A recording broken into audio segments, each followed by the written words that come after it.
Ok, básicamente es que no encuentro mis apuntes, pero básicamente quiere decir que hace énfasis a las,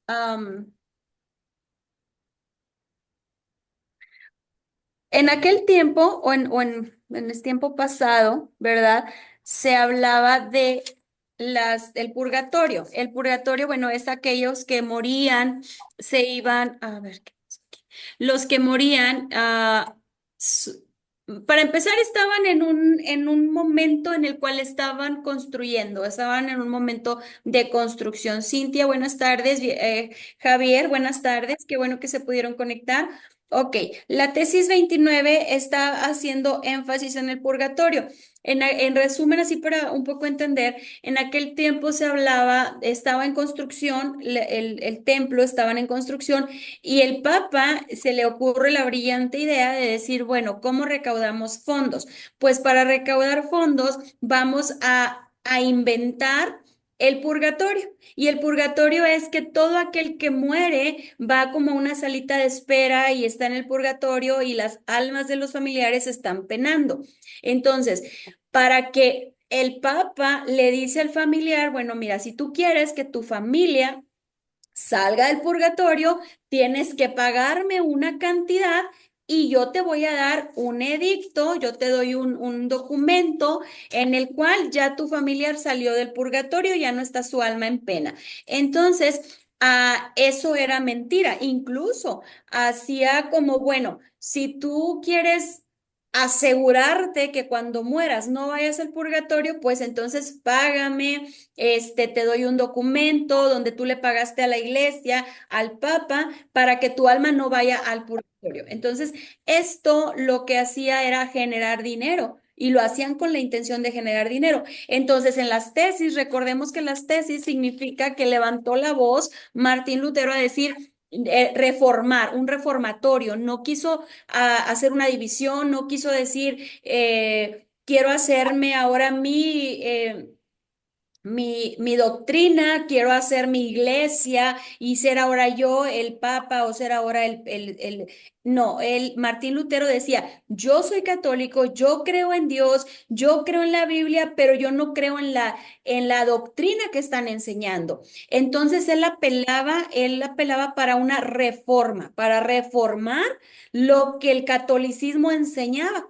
Por eso, pero el catolicismo, o en este caso los que estaban al mando, dijeron, no, o sea, tú no vas a venir a reformar porque era dinero. El problema y el conflicto era económico. Entonces, sabían que Martín estaba haciendo, tenía validez lo que él refutaba, lo que él decía, no. Quiero que se reforme la doctrina o lo que se está enseñando. Entonces, el Papa decía, no, arrepiéntete, o sea, si no te vamos a sacar, a excomulgar, a quitar. Y lo que Martín nunca se hizo, nunca se retractó de lo que él abogaba para una reforma. Entonces, dentro de lo que hizo en este caso el Papa o el catolicismo, lo excomunaron, lo quitaron, lo sacaron, le dijeron, bueno, entonces tú ya no perteneces a nosotros, lo sacan y ahí es cuando él saca estas 95 tesis. Y dentro de todo la doctrina distorsionada que son las 95 tesis, cada uno era lo que la religión católica enseñaba y Martín Lutero lo refutaba. O sea, con la intención de que la comunidad viera que eran mentiras lo que estaban enseñando. Entonces, en esta tesis, en la 29, por eso él hace esta cuestión, hace esta pregunta como interrogatorio. ¿Quién sabe acaso si todas las almas del purgatorio desean ser redimidas? Porque lo que el Papa vendía era, era una redención. Decía, sí, tú tienes pecados, vas al purgatorio, pero yo pues págame y ya no tienes pecados y ya estás limpio y ya sales del purgatorio. Pero sabemos que la salvación no es por obras, esto es una situación personal y entre tú y el Señor, y la salvación la puedes perder. Y nadie, el ser humano no tiene la autoridad de decidir a dónde vamos después de la muerte. Solamente es el Padre, solamente es Jesucristo. Entonces, bueno, pues es por eso que él hace esta interrogatoria en la tesis 29. Y dice, hay que recordar lo que según la leyenda aconteció en Severiano y San Pascual. Pues habla de una leyenda, ¿verdad? O sea, más que nada lo que él está haciendo es dar pruebas de que, pues, puedes pagar lo que quieras, pero no existe el purgatorio. O sea, lo que literal estaba diciéndoles es, o sea, ustedes están apelando por un purgatorio y quién sabe si las almas realmente quieran o no, puedan o no. O sea, no, no hay manera. ¿Ok? A eso se refería. Claudia, espero haber respondido tu pregunta. ¿Alguien más que tenga alguna duda referente a las clases pasadas?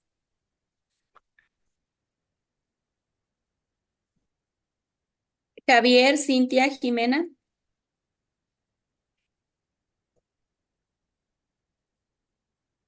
Ok, bueno, pues vamos a seguir entonces con la clase de hoy y nos quedamos van a abrir sus Biblias. Todos tengan sus Biblias a la mano, porque hoy sí vamos a usar Biblia. Ok, bueno, y vamos a 2:1:13. Estamos en el 2:1:13. Y dice lo siguiente, con el edicto de Constantino en el año 313 terminó el periodo de la iglesia perseguida. Esto yo sé que lo leímos la semana pasada, pero solamente lo quiero retomar para de ahí seguir la clase, ¿ok? Dice, con el edicto de Constantino en el año 313 terminó el periodo de la iglesia perseguida y se inició el periodo de la iglesia imperial. En este periodo, los dirigentes fueron Atanasio, Ambrosio de Milán, Juan Crisóstomo, Jerónimo y Agustín de Hipona. Ok, recordemos, déjenme saco mis apuntes. Bien, aquí estamos.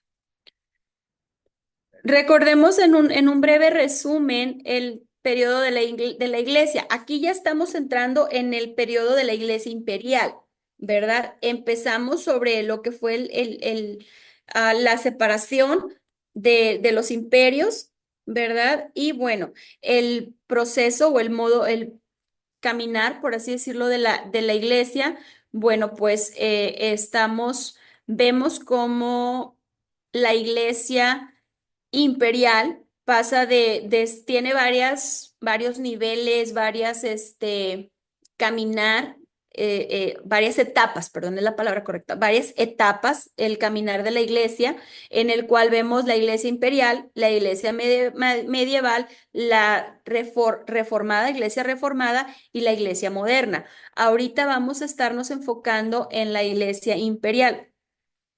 Una vez de que ya pasa todo este proceso de los conflictos, de la separación, donde pues los reformantes se levantan, protestan, dicen no estamos de acuerdo en lo que estás enseñando, queremos una reforma, queremos que esto se acomode. No, no, no que lo elimines, no que nos vayamos, no hacer una separación, sino queremos que sea reformado, ¿verdad? La doctrina y la enseñanza. Pero bueno, pues por supuesto que es muy difícil que, por ejemplo, hoy en día dijéramos a la presidenta de México, sabes que no estoy de acuerdo con las leyes, quiero que las cambies. Por supuesto que no lo harían, ¿verdad? Sería algo como, pues espérame. O sea, a unos pues puede ser del mismo comité, de la misma Cámara de Diputados, del mismo grupo de la presidenta, pues no tan fácil puedes ir a decirle, no, no estoy de acuerdo con lo que tú estás enseñando o con tus leyes, quiero que lo cambies. Bueno, esto mismo sucedió en la iglesia. Era un grupo, era un equipo en el cual la iglesia, la iglesia romana, pues se regía bajo ciertas leyes y los que estaban dentro decían, no estamos de acuerdo en lo que estás enseñando. El conflicto era poder, era economía. Entonces lo vimos en las clases pasadas. Y por eso es que la iglesia pasó por varias etapas en las cuales pues pasó varias de las etapas, pero una de ellas es la iglesia perseguida. Una vez que se hace esta reforma, se hace esta separación, ahí apelan para una reforma y se hace esta separación de los imperios y luego, bueno, pues ahora empieza la iglesia perseguida porque pues los reformantes, ellos estaban firmes en la doctrina, estaban firmes en lo que ya ellos tenían en su mente, ¿verdad? Sobre todo esto, las indulgencias que estamos hablando de la purgatorio, hablaban del Espíritu Santo, apelaban a muchas cosas que no eran, que no era palabra. Entonces, cuando se viene la reforma, empieza la iglesia perseguida. Después de la iglesia perseguida, estamos hablando ya en el año 313, en el tiempo del gobernante Constantino, pues entonces ahora empieza un tiempo de paz. Un tiempo de paz donde ya no hay persecución para los cristianos o no al mismo nivel que se veía, ¿verdad? Pero entonces empieza la etapa de la iglesia imperial. Y ahí es donde vamos a profundizar el día de hoy, sobre la etapa de de la iglesia imperial. Y ahí los dirigentes en la iglesia imperial, los dirigentes pues son Atanasio, Ambrosio de Milán, Juan Crisótomo, Jerónimo y Agustín de Hipona. Ok, la iglesia imperial, el monacato, surge la tendencia al retiro iniciando. Ok. Surge la tendencia al retiro iniciando una vida en soledad individual o en grupo, dando origen a la vida monástica. Surge en Egipto por Antonio en el año 320 después de Cristo, quien vivía en una cueva en solitario. Tuvo muchos seguidores que vivían en las cuevas de Egipto en soledad o en grupo. Se le llamaba anacoretas y los que vivían en comunidad cenobitas. Otra forma de aislamiento fue iniciada por Simón Sirio, apodado de Pilar. Surge en Europa la tendencia de construir monasterios organizados de acuerdo a la ley de Benedicto, promulgada en el año 529 después de Cristo, llegando hasta nuestros días. Aquí es cuando ya entonces y se hizo esta reforma. Bueno, pues ahora surge en Europa la tendencia de construir monasterios. Aquí es donde empezamos ahora con la era o con el tiempo de los monasterios. Ok, las controversias que veíamos o que les hablaba, pues había muchas controversias, por ejemplo, en la Trinidad.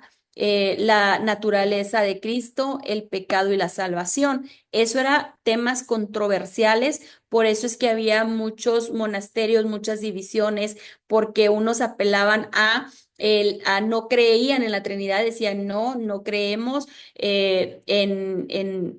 no en el Espíritu Santo.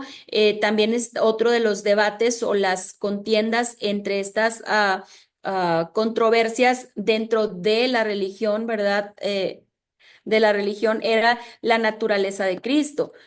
Eh, a- por ejemplo, en el caso de la Trinidad, se cuestiona la relación del Padre con el Hijo, promovida por Arrío 318, en el año 318 después de Cristo, y defendida por Atanasio en el año 329. O sea, había unos dirigentes que decían sí, creo en la Trinidad, pero había otros que decían no, está en tela de juicio la Trinidad. Y otro de las controversias era, por ejemplo, Apolinario sostenía que la naturaleza divina tomó la naturaleza humana. Esto en el Concilio de Constantinopla 381, en el año 381.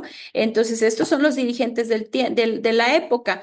En el caso de Apolinar, ahorita vamos a ver detalle a detalle de cada uno, ¿verdad? Pero así en resumen, Apolinar, él apelaba a decir, la naturaleza divina tomó la naturaleza humana. Es decir, que él no creía en la naturaleza de Cristo. O sea, decía, la naturaleza divina fue, ahora es la naturaleza humana. Pues apelaba tenían tela de juicio la naturaleza de Cristo. Pelagio sostiene que cada alma no hereda la tendencia pecaminosa de Adán, sino que cada alma escoge su propia elección. Esto fue defendido por Agustín en el año 410 después de Cristo, es decir, el pecado y la salvación.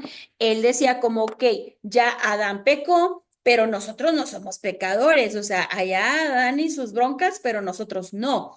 Es a lo que él apelaba, que también sabemos que es una falsa doctrina, porque a causa del pecado entró la condenación y la muerte, y nosotros somos parte de, ¿verdad?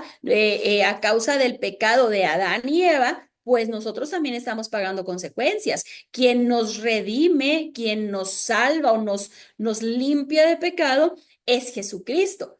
Y en esa época, el dirigente Agustín, él decía, no, o sea, allá Adán, él pecó y yo no tengo ahí culpa. Entonces, había muchas doctrinas, mucha controversia en las doctrinas que establecían los dirigentes. Entonces es por eso que empieza a haber esta división o empiezan a nacer, a resurgir o a surgir todas estas denominaciones que hoy en día conocemos. Entonces, ahora nos vamos al 3.1.14. ¿Quién gusta leer 3.1.14?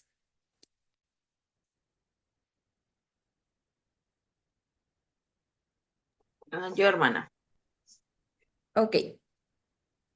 3:1-14 dice, después del concilio de Jerusalén, el primer concilio de la iglesia, definitivamente se extiende el evangelio entre los gentiles, pero a la vez aumentaron las doctrinas equivocadas que algunos cristianos judíos difundieron entre los cristianos gentiles, causando confusión. Las doctrinas más notables fueron guardar el sábado o día de reposo, que es el séptimo día de la semana.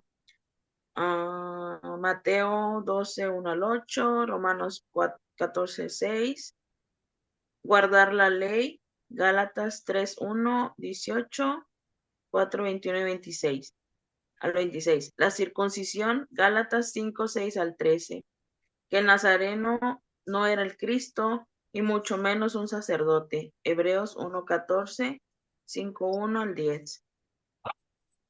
Así es, bueno, es como les decía, ya pasamos de la iglesia perseguida, que fue donde nos quedamos la semana pasada, ahora estamos en la iglesia imperial y bueno, pues empiezan estos imperios, ¿ok? Y dentro de estos imperios, las controversias son unas que les mencioné, pero también aquí vemos otras controversias muy importantes. Y para ello, hermano Javier, ¿puede buscar por favor Mateo 12:1 al 8? Hermana Claudia, busca Romanos 4:16. Y aquí vamos a ver sobre las doctrinas más notables, ¿verdad? Que es guardar el sábado o el día de reposo. Y ellos refutaban con esta palabra. Bueno, vamos a ver Mateo y Romanos. Y ahorita vemos guardar la ley, otra de las doctrinas. Y eso, Jimena, busca por favor Gálatas 3:1 al 18. Cintia va a ser Gálatas 4:21 al 26. Vamos a quedarnos hasta estas dos doctrinas. Oh, tengo Saraí. Ok. Saraí, Gálatas 5:6 al 13. Y ahorita, ¿quién más tengo en línea? Son todos, ¿verdad? Sí. Ok. Nos quedamos hasta ahí en el tema de la circuncisión. Pero vamos a ver primero Mateo 12:1 al 8. Amén, hermano. Dice, los discípulos recogen espigas en el día de reposo. Mateo 12 del 1 al 8. En aquel tiempo iba Jesús por los sembrados en un día de reposo, y sus discípulos tuvieron hambre y comenzaron a arrancar espigas y a comer. Viéndolo los fariseos, le dijeron, he aquí tus discípulos hacen lo que no es lícito hacer en el día de reposo. Pero él les dijo, ¿no habéis leído lo que hizo David cuando él y los que con él estaban tuvieron hambre? Como cómo entró en la casa de Dios y comió los panes de los proposición que no les era lícito comer ni a él ni a los que con él estaban, sino solamente a los sacerdotes. ¿O no habéis leído en la ley cómo en el día del reposo los sacerdotes en el templo profanan el día de reposo y son sin culpa? Pues os digo que uno mayor que el templo está aquí, y, su-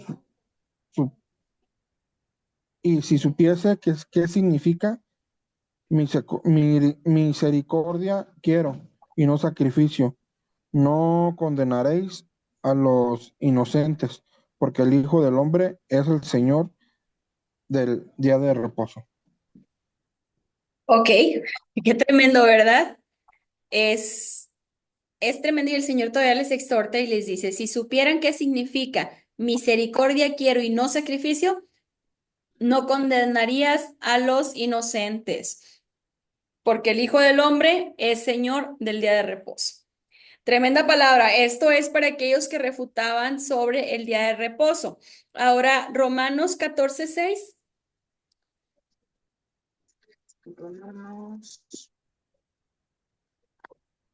Romanos 14:6 dice, el que hace caso del día, lo hace para el Señor, y el que no hace caso del día, para el Señor no lo hace.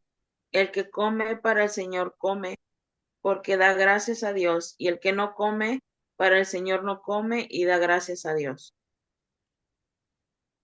Agradecimiento en todo tiempo. Ok. Bueno, ahora la siguiente controversia era guardar la ley. Y ahí vamos a Gálatas 3:1-18. ¿Quién tiene Gálatas? Yo, yo, Jimena. Ujú. Oh Gálatas insensatos, ¿quién os fascinó para no obedecer la verdad? A vosotros, ante cuyos ojos Jesucristo fue ya presentado claramente entre vosotros como crucificado.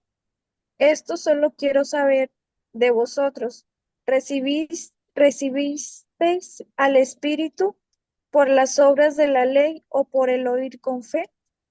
Tan necios sois, habiendo comenzado por el Espíritu, ahora vais a acabar por la carne. Tantas cosas habéis pecado en vano. Si es que realmente fue en vano. Aquel, pues, que os suministra el Espíritu y hace maravillas entre vosotros. ¿Lo hace por las obras de la ley o por el oír con fe? Así Abraham creyó a Dios y le fue contado por justicia. Sabed, por tanto, que los que son de fe, estos son hijos de Abraham. Y las escrituras previendo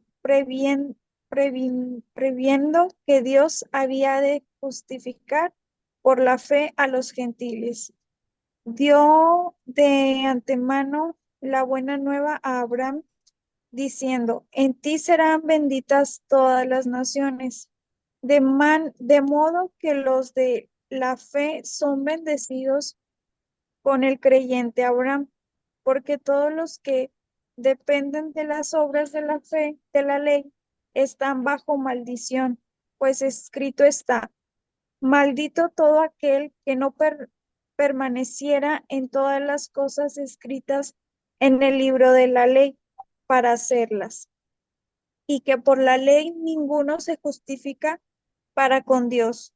Es evidente porque el justo por fe vivirá. Y la ley no es de fe, sino que dice, el que hiciere estas cosas viviera por ellas. Cristo nos redimió de la maldición de la ley, hecho por nosotros maldición, porque está escrito, maldito todo el que es colgado en su madero.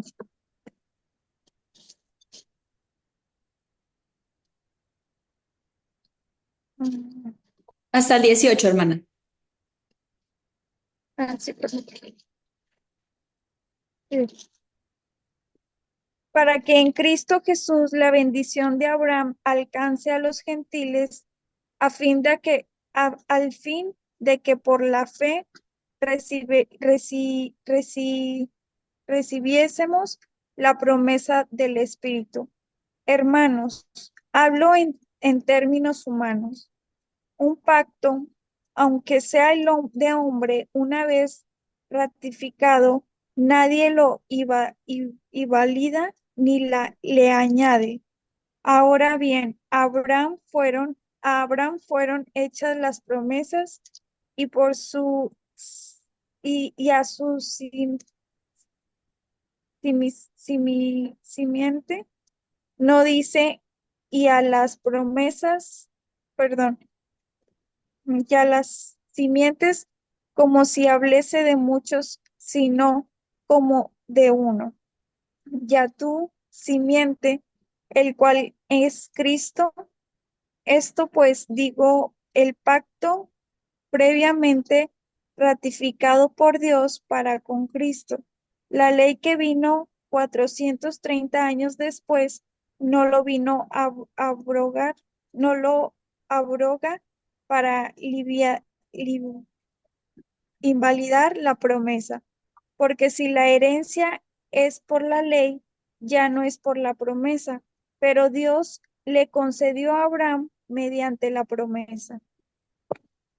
Amén. Bueno, pues ahorita vamos a ver quiénes fueron esos dirigentes que estaban a favor, quiénes estaban en contra. Ahorita vamos a ir viendo uno por uno, pero estos eran los conflictos, los cuales había, porque decían es que es bajo la ley y bajo la ley. Pero de hecho el versículo 10, 3, de Gálatas 3:10 dice, porque todos los que dependen de las obras de la ley están bajo maldición. Pues escrito está, maldito todo aquel que no permaneciere en todas las cosas escritas en el libro de la ley para hacerlas.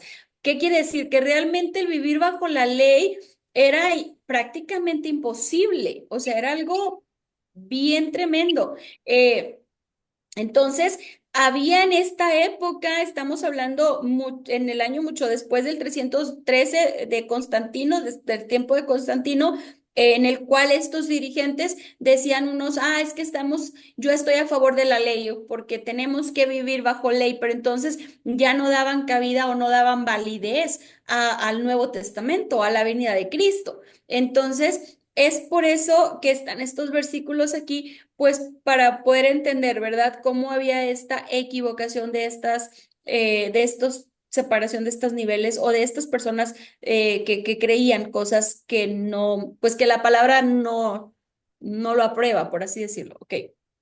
Seguimos con Gálatas 4:21 al 26.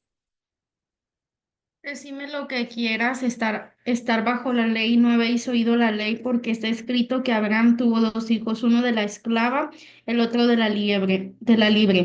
Pero el de la esclava nació según la carne, más el de la libre por la promesa, lo cual es una alegoría, pues estas mujeres son los dos pactos. El uno proviene del monte Sinaí, el cual da hijos para esclavitud. Este es Agar, porque Agar es el monte Sinaí en Arabia y corresponde a la Jerusalén actual, pues está junto con sus hijos, está en esclavitud, mas la Jerusalén de arriba, la cual es madre de todos nosotros, es libre. Amén. Así es que bueno, pues ahí están, ¿verdad? La verdad referente a esta doctrina que se quiso o a esta, Está apagada. con- perdón. Ok, está debido a esta controversia, ¿verdad? Pues aquí está la palabra del Señor. Ahora, otra de las controversias era la circuncisión. Vamos a seguir buscando, bueno, Gálatas ya lo tienen. ¿Quién tiene Gálatas 5:6 al 13? Yo, Ok, ¿alguien más puede buscar Hebreos 1:14? Hermano Javier, Hebreos 1:14 y hermana Cintia puede leernos Hebreos 5:1 al 10. Ok, vamos entonces ahora para Hebreos. Gálatas. Perdón, Gálatas, sí, sí, sí, perdón, Sí, Gálatas. Vamos para ver referente a la circuncisión, Gálatas 5. dice, en Cristo Jesús de nada vale estar o no estar circuncidados. Lo que vale es la fe que actúa mediante el amor. Ustedes estaban corriendo bien. ¿Quién les estorbó para que dejaran de obedecer a la verdad? Tal instigación no puede venir de Dios, que es quien los ha llamado. Un poco de levadura fermenta toda la masa. Yo por mi parte confío en el Señor que ustedes no pensarán de otra manera. El que los está perturbando será castigado, sea quien sea. Hermanos, si es verdad que yo todavía predico la circuncisión, ¿por qué se me sigue persiguiendo? Si tal fuera mi predicación, la cruz no ofendería tanto. Ojalá que esos instigadores acabaran por mutilarse del todo. Les hablo así, hermanos, porque ustedes han sido llamados a ser libres. Pero no se valgan de esa libertad para dar rienda suelta a sus pasiones. Más bien, sírvanse unos a otros con amor. Amén. Bueno, palabra del Señor. Ahora, la siguiente controversia era que el nazareno no era el Cristo y mucho menos un sacerdote, no lo reconocían. Ok, Hebreos, ahora sí vamos a Hebreos.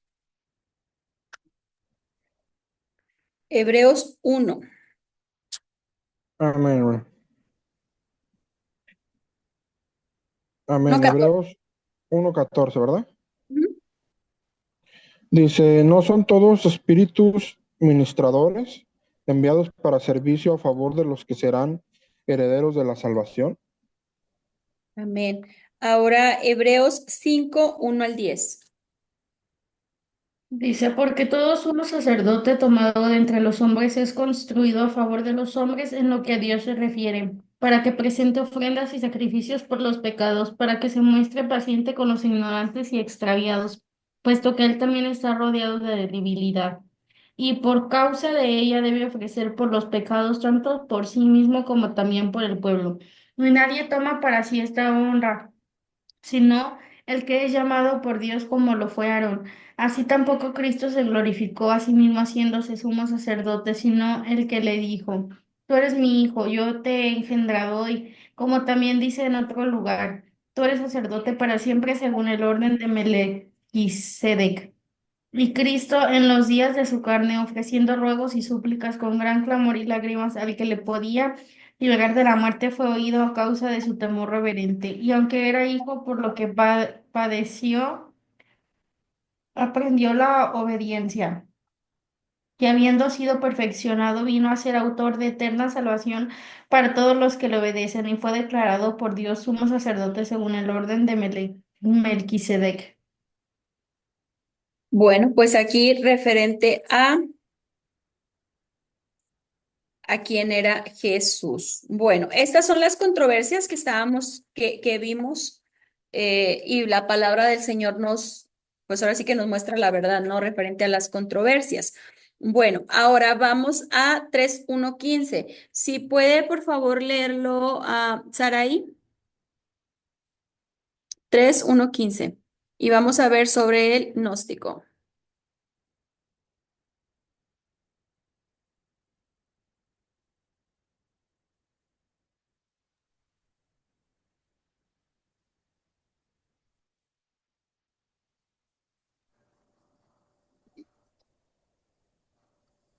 Hebreos, ¿verdad? No, no, ya estamos en lo que es en el folleto, en el folletito que le enviaron, 3:1:15. Ah, ok.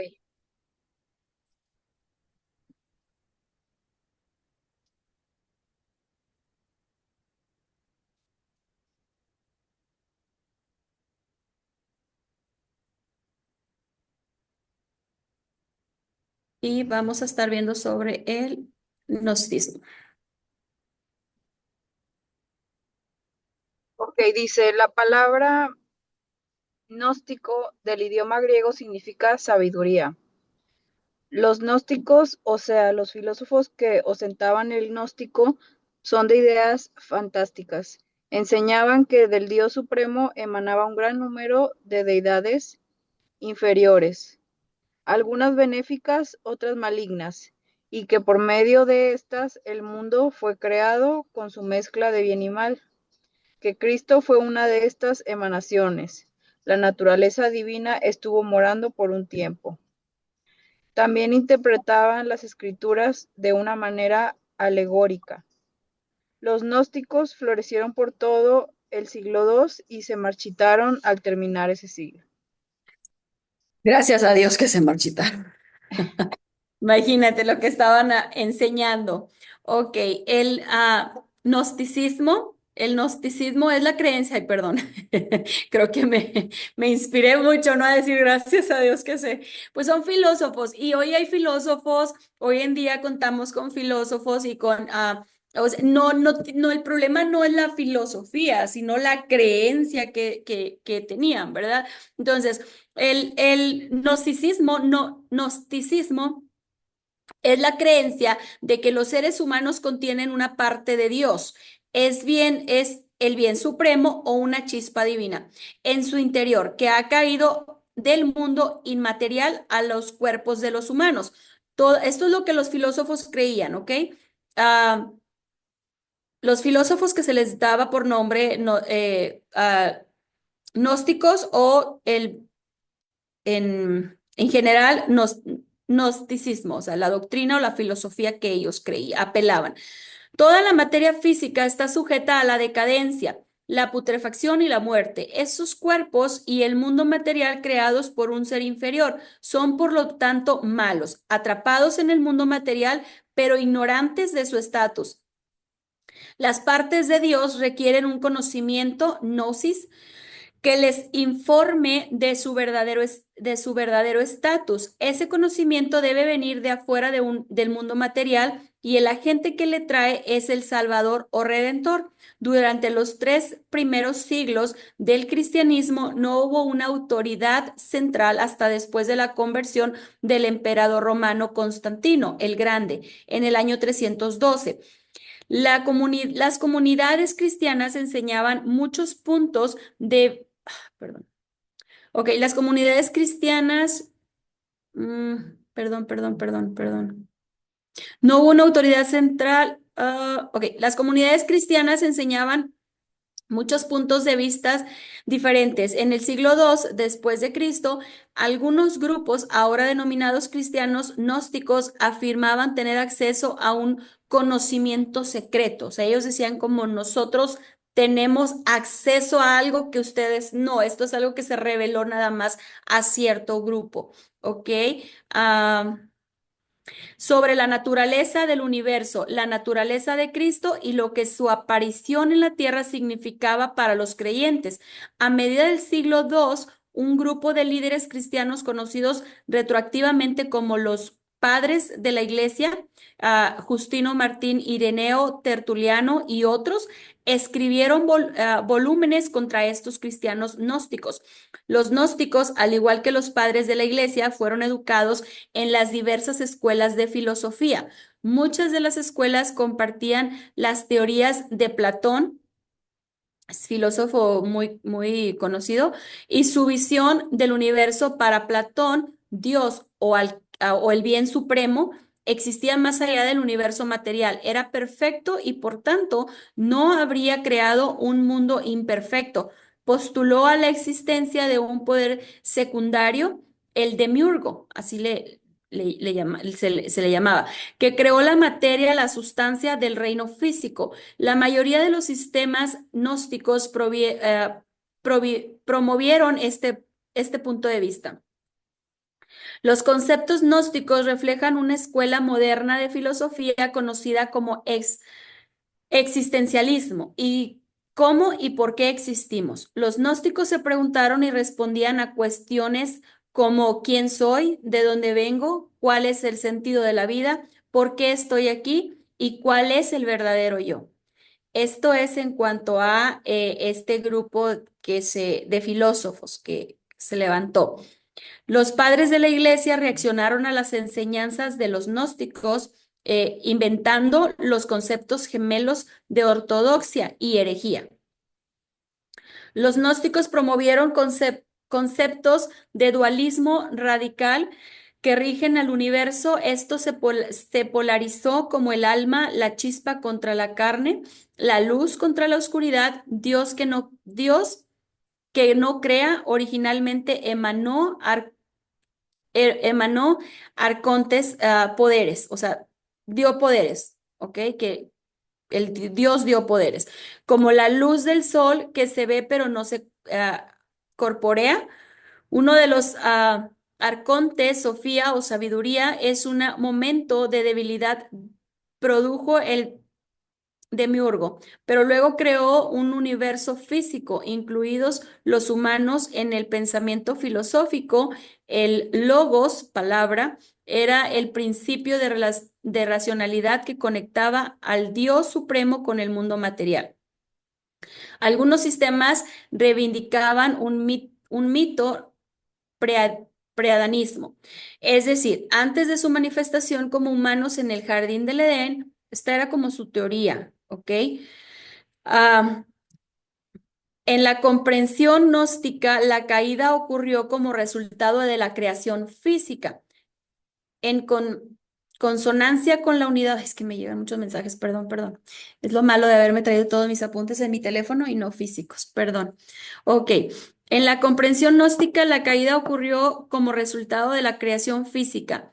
En consonancia con la unidad del Dios eterno, los gnósticos promovieron la idea de la androginia o la unión de géneros. Después de la caída, el logos, palabra, el Cristo preexistente vino a la tierra con apariencia humana para enseñar a la humanidad cómo volver a esta androginidad original y reunirse con Dios según ellos. Dios envió a Cristo para restaurar el cosmos original como la chispa divina dentro de los humanos que dentro de los humanos se había dormido.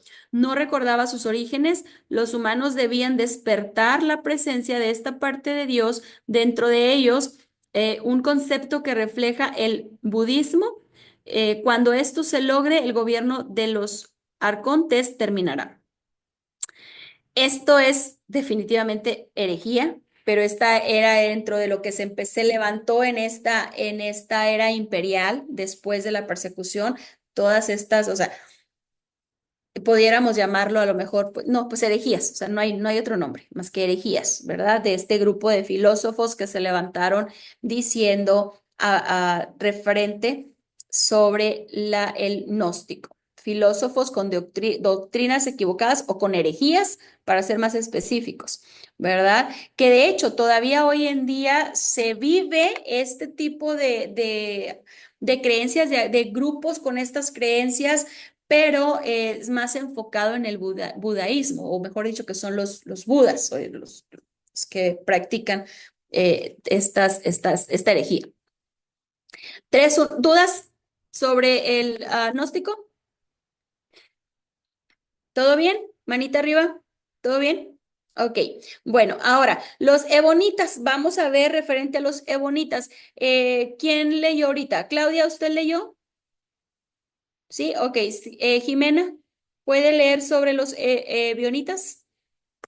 Sí, ¿cuál es el punto? Perdón, el 3.1.16.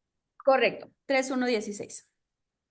Los ebionitas, palabra de origen griego que significa pobre, eran cristianos judíos que insistían que las leyes y costumbres jurídicas debían ser observadas. Rechazaban los escritos del apóstol Pablo, porque estos reconocían a los gentiles como cristianos. Los judíos desaparecían a los ebionitas, considerándolos apóstatas y tampoco gozaban de la simpatía de los gentiles cristianos. Estos ebionitas se fueron disminuyendo gradualmente durante el segundo siglo. Ok, ahora vamos a ver sobre los ebionitas. Ok, como aquí lo leímos en resumen, pero yo se los voy a profundizar, pero también traigo mis apuntes en mi teléfono. Entonces, si ustedes tienen dudas, con toda confianza, háganme la pregunta y así ya pues extendemos el tema, ¿ok? Si no se está haciendo clara la explicación que traigo en mis apuntes. Ok, Ebionitas es el nombre con que se identifica a una secta cristiana bastante antigua, surgida por el siglo II, ¿verdad? Después de Cristo. De significado incierto, se piensa que el término podría derivarse a la palabra hebrea evión, cuyo significado en español equivale a pobres, ¿ok? Es casi es casi seguro que este nombre fue elegido por ellos como identificación entre la sociedad. Más bien el nombre les fue atribuido porque se dice voluntariamente se sometían a vivir en pobreza. No es como que fueran pobres no, es un grupo de pobres. No, ellos se se voluntariaban, o sea, ellos renunciaban a todo, ¿ok? Era por voluntad propia. Algunos escritores de la iglesia, entre ellos Tertuliano y Epifanio, creían que ese nombre se derivaba del nombre de su fundador, quien presumiblemente pudo haberse llamado Evión, de donde vendría el nombre Evionitas. De estos dos supuestos, la derivación hebrea es la mejor aceptada, aunque dentro del campo de la imparcialidad, ambas suposiciones están en el mismo nivel. Después de todo, los calificativos provienen de los hoy conocidos como padres de la Iglesia, quienes buscaron una calificación con el cual identificar a quién se referían. Otro calificativo adoptado a partir de los escritores de la Iglesia y por los teólogos de nuestro tiempo es el de judíos cristianos y judíos cristianos adopcionistas. Como puede verse, históricamente se conoce la existencia de esta secta, pero se desconoce si ellos se identificaban a sí mismos como un nombre especial. Lástima grande que nada de su literatura sobrevivió los ataques de sus enemigos. De otra manera, hoy conociéramos acerca de su organización y de sus alcances geográficos. Judíos cristianos. Es claro e indiscutible que los ebionitas eran de origen judío, siendo judíos aceptaron las enseñanzas del Señor Jesucristo, pero sin abandonar el sistema de justificación de la ley. De ahí proviene que hayan sido identificados como judíos cristianos, pues habían recibido el Evangelio, continuaron viviendo en sus prácticas legalistas que por el sacrificio de Cristo habían quedado abolidos. Por supuesto que por legalismo se entiende la tendencia a mirar la ley como medio de justificación y salvación, lo cual en el nuevo pacto es incorrecto, pues quien justifica y salva es Cristo. ¿Ok? Estaban como que en la línea, pero no soltaban el pasado, bebían el presente, pero lo acomodaban a su conveniencia. ¿Sí me explico? Por supuesto que por el legalismo se entiende la tendencia a mirar la ley por medio de la justificación y salvación, lo cual en el nuevo pacto es incorrecto, porque pues quien justifica y salva es Cristo.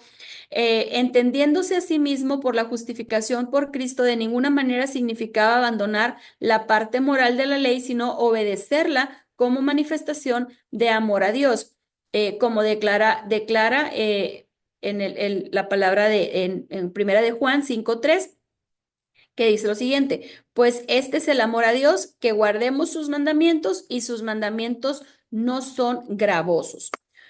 Una cosa es obedecer la ley moral como muestra de amor a Dios, y otra es creer que en la gracia de Cristo la ley continúa teniendo el mismo significado asignado en el antiguo pacto.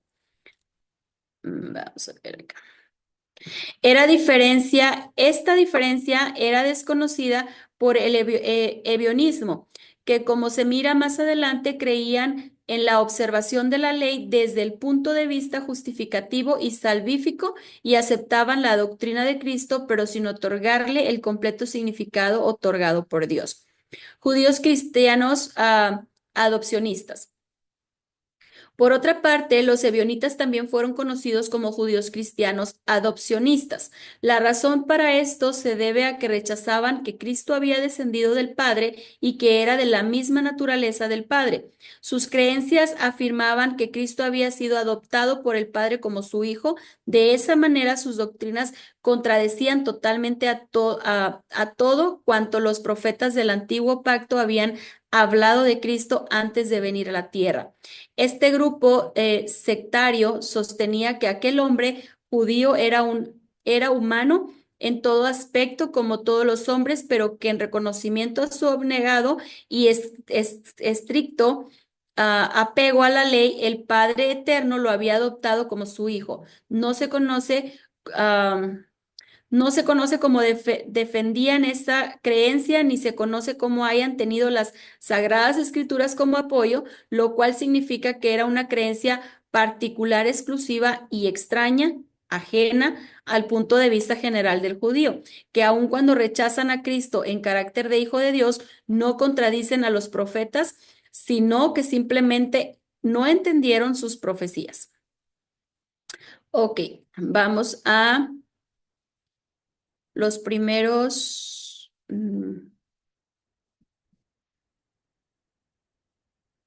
permítanme, quiero ver la teología.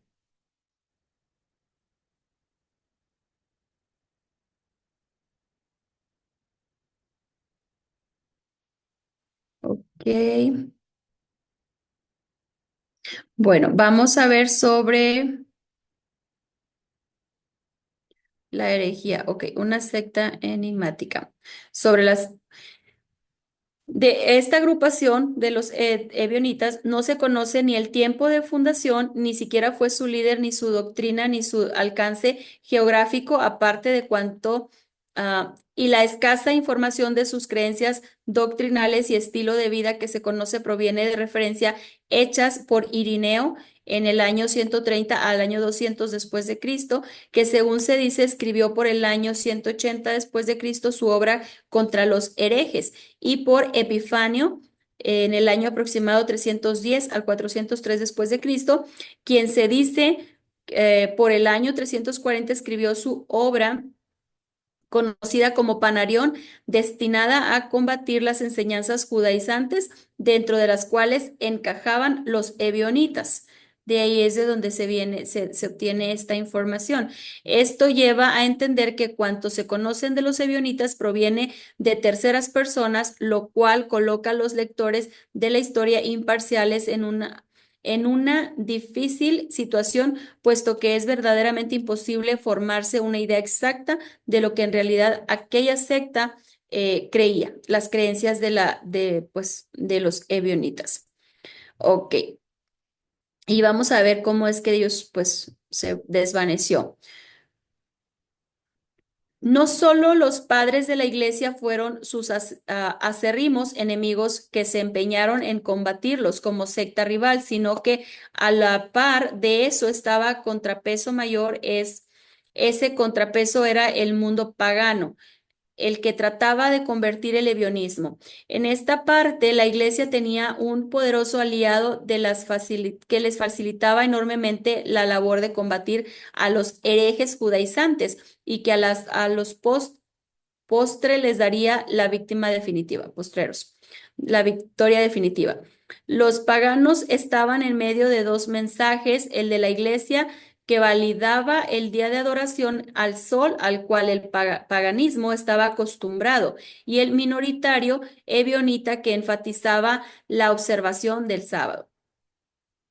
Además, el mayor problema del levionismo radicaba en su exclusivismo dentro de un mundo que le era completamente anatógeno, así debido a su mezcla de elementos ritualistas de la ley con elementos del evangelio, eran intolerables tanto por los judíos como por los gentiles. Su mensaje presentaba un Dios exclusivamente judío, su mensaje rechazaba la procedencia celestial del Salvador. Por último, enfatizaba que la salvación se podía alcanzar únicamente perteneciendo al ebionismo, lo cual para los paganos era totalmente diferente y obviamente las probabilidades proselitistas eran extremadamente pocas. Así es que esto eran los ebionitas en ese tiempo, esta comunidad que se levantó y pues sí tenían también unas creencias como que se encarrilaban, pero era a final de cuentas herejía. Ok, ¿dudas sobre los ebionitas? Bien, ¿quién sigue de leer? ¿Alguien más que lea, por favor, 3:1-17? Vamos a ver ahora los montanistas.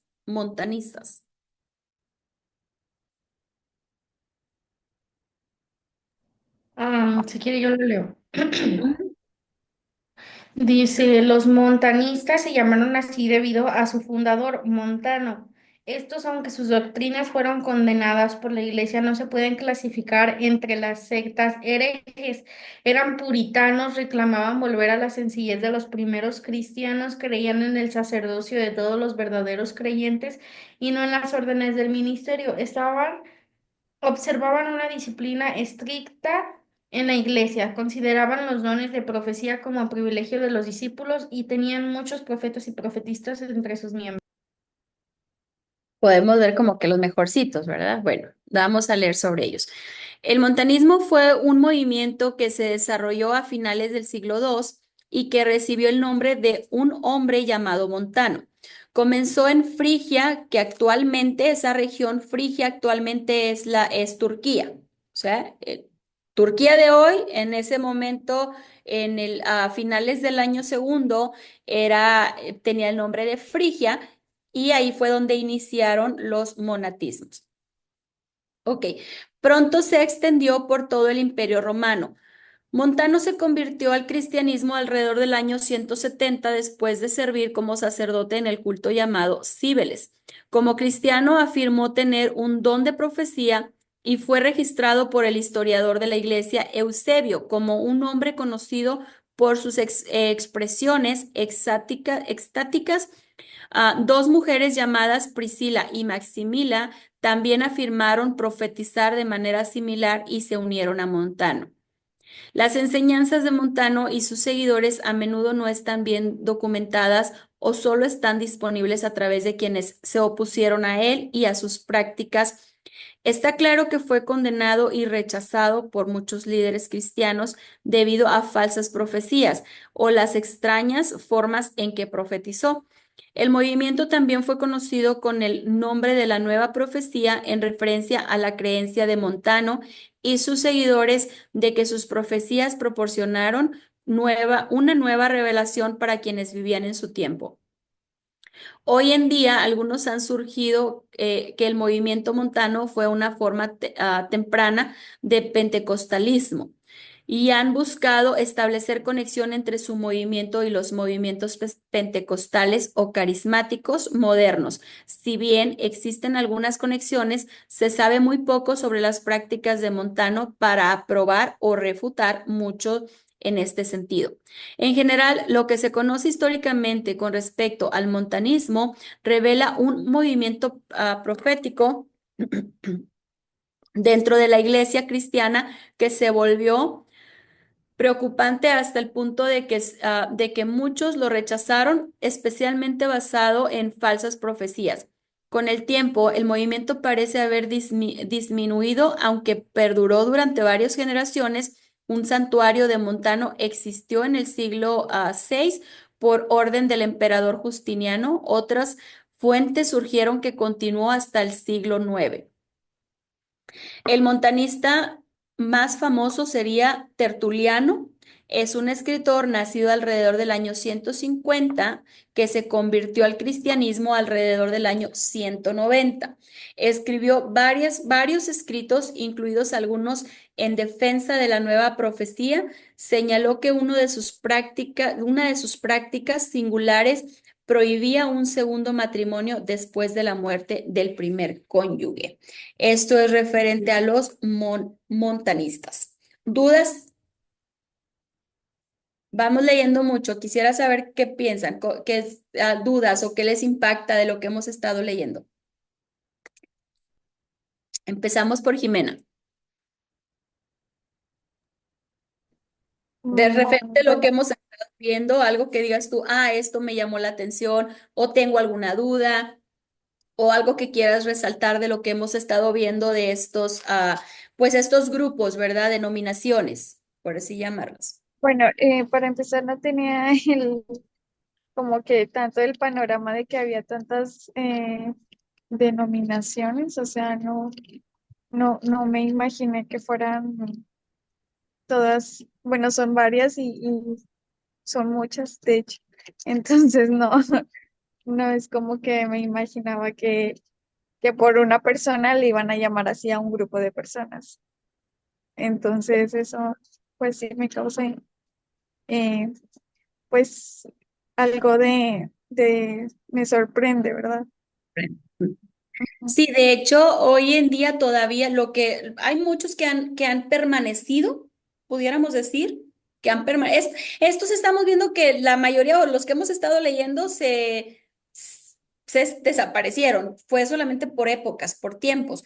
Pero pudiéramos resaltar, los luteranos todavía existen. Nos estamos hablando que fue desde la Reforma, mucho antes de estos que estamos leyendo. Martín Lutero fue desde antes de este tiempo de los gnósticos, de los ebionitas, montanistas, pero todavía sí, o sea, fue antes, pero todavía sigue la doctrina, por así decirlo, o la denominación de los luterianos, que son de Martín Lutero. Sí, muchos en el camino se fueron perdiendo, se fueron exterminando, pero otros todavía hasta hoy en día permanecen. Ujú.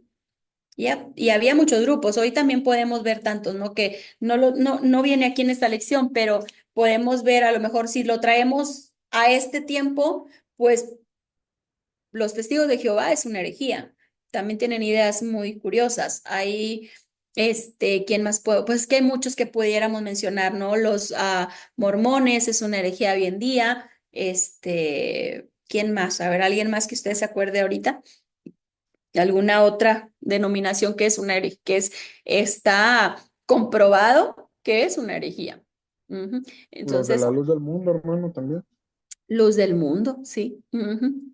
Sí hay muchas herejías hoy en día, muchas doctrinas falsas, muchas denominaciones que son herejías. Pero ahorita estamos enfocados en aquel tiempo. Las controversias en lo que creían se contradecían entre sí. Vemos cómo los gnósticos eran filósofos que tenían muchas contradicciones. Entonces, ujú, yep. Claudia, ¿algo que nos quieras compartir?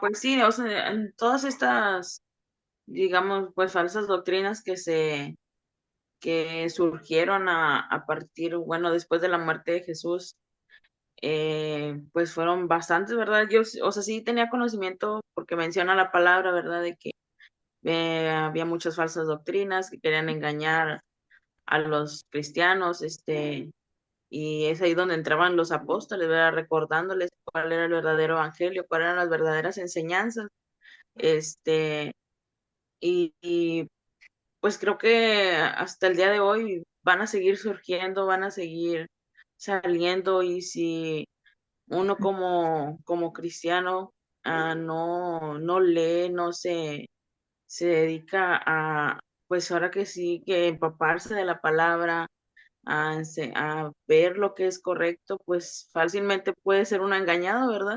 Y ahora Ujú. con la distribución de las redes sociales, de toda esta lluvia de información que vemos en Facebook y que a veces creemos, se escucha bonito, ¿verdad? Oh, amén, ¿verdad? Y de repente empiezas a poner atención a lo que estás escuchando y dices, oh, un momento, como que esto no cuadra, ¿verdad? Entonces sí es algo que hasta el día de hoy tenemos que tener cuidado, qué es lo que escuchamos, qué es lo que vemos, este, y pues seguir perseverando en el Evangelio y preparándonos y pues viendo lo importante que son cada clase, ¿verdad? Yo siempre lo recalco, yo estoy muy a gusto con todas las enseñanzas que nos están dando, que vienen a reforzar, ¿verdad? A abrir nuestros ojos, a nuestro entendimiento, a seguir aprendiendo. Así es tremendo porque como dices, como bien dices, ahorita con las redes sociales es mucha confusión. Pero ahí yo creo que para uno como adulto, pero más enfocado para los jóvenes, o sea, para nuestros hijos, para los niños, porque es muy fácil que la red social les dé falsa información, doctrinas equivocadas y ellos se confundan.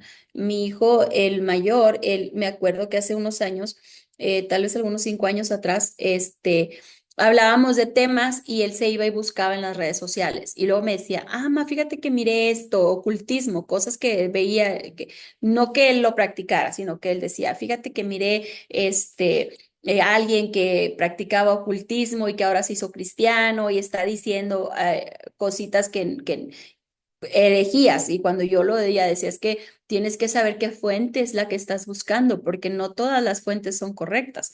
Entonces, sí es muy importante conocer palabra, porque usted puede estar en algún lugar o puede ir a alguna congregación en la cual te van a enseñar algo, pero si tú no vas a la palabra, Si tú no vas a lo que te dice la palabra de la salvación, si tú no vas a lo que te dice la palabra de pues todo, ¿verdad? Lo que las doctrinas, pues entonces es fácil que creamos lo que alguien más nos dice o lo que vemos en internet y entonces ya estamos pues en mal camino. Son caminos que creemos que son de bien, pero pues a final de cuentas nos llevan a un final que es de muerte, es separación del Señor.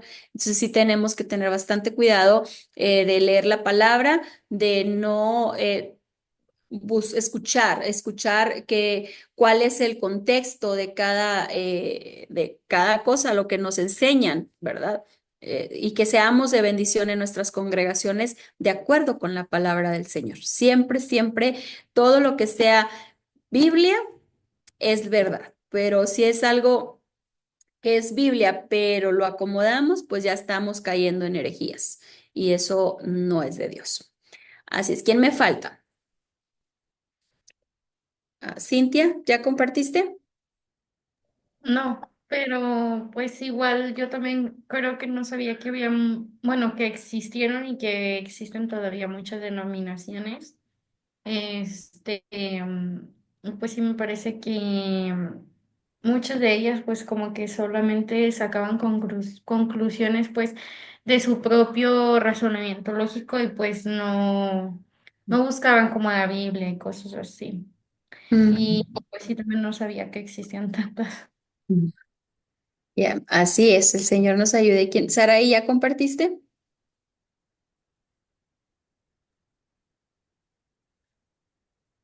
Sí, pues de mi parte, sí, sí, pues se ha sabido que siempre que existen muchas denominaciones, ¿verdad? Pero bueno, tenemos, gracias a Dios que tenemos la palabra para, pues, buscar la verdad y pues también buscar que a veces pues Dios tiene que revelarte, ¿no? Eh, y pues estar confiando que Él nos lleve por buen camino, porque pues sí pueden surgir de repente diferentes opiniones y puntos de vista, pero buscar en su palabra pues su guía y nada más. Sí, por supuesto. Vamos a tener revelaciones, pero cabe mencionar que ya lo que es una denominación, no, en el caso de los mormones, el fundador de los mormones, él dijo, es que a mí el Señor me reveló y yo hice mi Biblia porque Dios me la dictó el Señor y sacó una Biblia y la religión está basada en una doctrina que según se le reveló. Y eso no es Biblia. O sea, sabemos que eso no es Biblia. O sea, el Señor nos puede revelar, nos puede iluminar cuando estamos leyendo su palabra. Sí, a lo mejor hay versículos, partes que no entendemos, ¿verdad? Sí, sí, más que nada a eso me refiero, que pues a veces uno no entiende lo que está leyendo y pues tiene que buscar, pedir a Dios pues que te revele y que te haga entender su palabra de Correcto. acuerdo a lo que está escrito, ¿verdad? No tomarlo por un lado erróneo. Así es, correcto. Sí, eso es buscar. Pedirle al Señor que nos dé iluminación para poder entender su palabra y poderla llevar a cabo. Pues dice el Señor en su palabra, Jesús dijo, yo soy el camino, la verdad y la vida. Entonces, Él es el camino, Él es la verdad y Él es la vida. Entonces, si yo creo que Emilia, piensa que la verdad es algo que no va aunado con la palabra, pues entonces lo mío va a ser mentira, porque la verdad es el Señor en su palabra y la interpretación de la Biblia es muy, muy importante en cuanto a las doctrinas y las herejías que se levantaron, porque pues a final de cuentas fueron hombres creyendo que la Biblia decía, pero bueno, a excepción de los filósofos, que ellos sí se volaron la barda, ¿verdad? Pero ellos creían, al menos las otras dos que vimos, sí, pues ellos decían así, sí iban como que con la Biblia, pero a su creencia, a su entendimiento. Vemos como los ebionitas, ellos agarraban las dos partes, como el Antiguo y el Nuevo Testamento, pero en el Nuevo Testamento no le daban mucha validez. Entonces sí es bien importante que busquemos revelación del Señor para entender su palabra y saber, ¿verdad?, dónde estamos, no tanto dónde estamos parados, sino a quién vamos a ayudar. Porque si yo ahorita a ustedes les digo falsa doctrina, los estoy dañando, porque no estoy, yo estoy entendiendo de una manera la palabra, pero la palabra es entendible, es palabra, es verdad y no se contradice. Entonces, ahí es donde se levantaron estos personas con poder, grupos que lo seguían con falsas doctrinas. Ujú. ¿Quién me falta? Hermano Javier, creo que nada más usted nos falta. Amén, hermano. Yo dije, ya me brincó la hermana, pero no. No. Pues sí, hermana, vemos, ahora sí que me impacta mucho de saber, pues yo pienso que todos conocemos pues las doctrinas que normalmente hemos escuchado, ¿no? Como pues los apostólicos, los testigos de Jehová, eh, los de la luz del mundo, los que practican, que creo que dan el reposo el sábado, creo, no sé, este, los adventistas, y pues nos damos cuenta, hermana, que ahora sí todo esto surge desde, pues en aquellos años también. O sea, todo viene también desde en aquellos tiempos, vemos ahora sí que desde entonces, el enemigo trabajaba con la gente para confundir, ¿no? Ujú. Para confundir y para, ahora sí que no se fueran del lado derecho, como se podría decir bíblicamente, ya que vemos ahí que hay muchos pasajes donde el Señor Jesucristo menciona el lado derecho como un lado bueno, pues. Entonces, mm, pues sí, o sea, siempre ha habido una izquierda, ¿no? Se podría decir así, de los cuales, tratan de confundir a las personas, tratan de confundir al creyente, pero pues como decía mi hermana Claudia, o sea, por eso debemos de alimentarnos de la palabra de Dios y exigir y pedirle a nuestro Señor Jesucristo el don de discernimiento, hermana, creo yo. Amén. Amén. Ujú. Totalmente, sí, sí, sí, totalmente de acuerdo con usted, que el Señor nos dé la capacidad de discernir, porque pues esto es en esos tiempos y es muy fácil, dice nuestro pastor, mi pastor dice, es bien fácil si yo te doy un billete de 100 pesos, engañarte porque existen, pero si yo te doy un billete de 99 pesos, vas a decir, falso, no existen. O sea, cuando te dicen algo que es palpable, que es lógico, es algo que sabes que es mentira, pues no te engañan.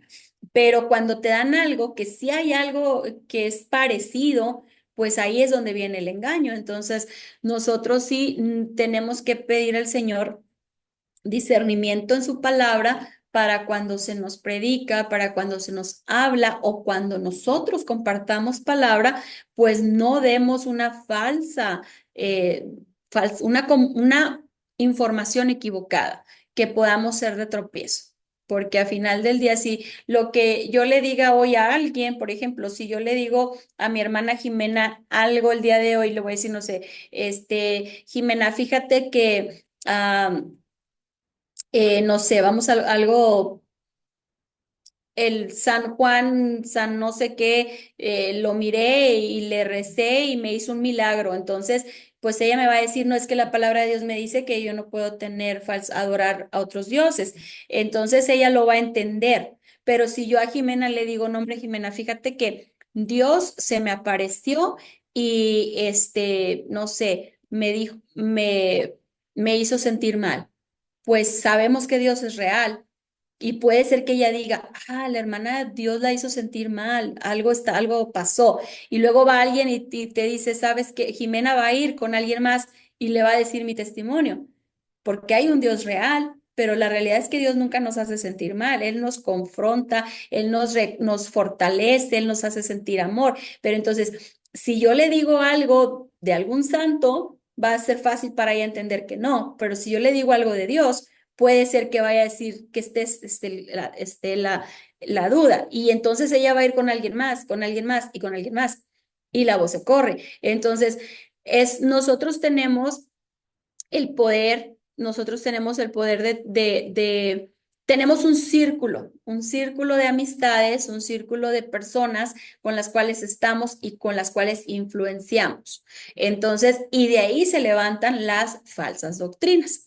Dicen por ahí, o lo más común que se dice, así se hicieron los chismes, ¿no? Que se empieza a divulgar mala información. Bueno, las doctrinas es así. Y estas personas que iniciaron, por ejemplo, los filósofos, eran personas de poder que decían su punto de vista, decían lo que ellos inteligentemente creían, y había comunidades que les creían, incluso había escuelas. Entonces sí es bien importante que nosotros leamos la palabra del Señor, conozcamos el carácter de Dios, sepamos historia, sepamos todo esto.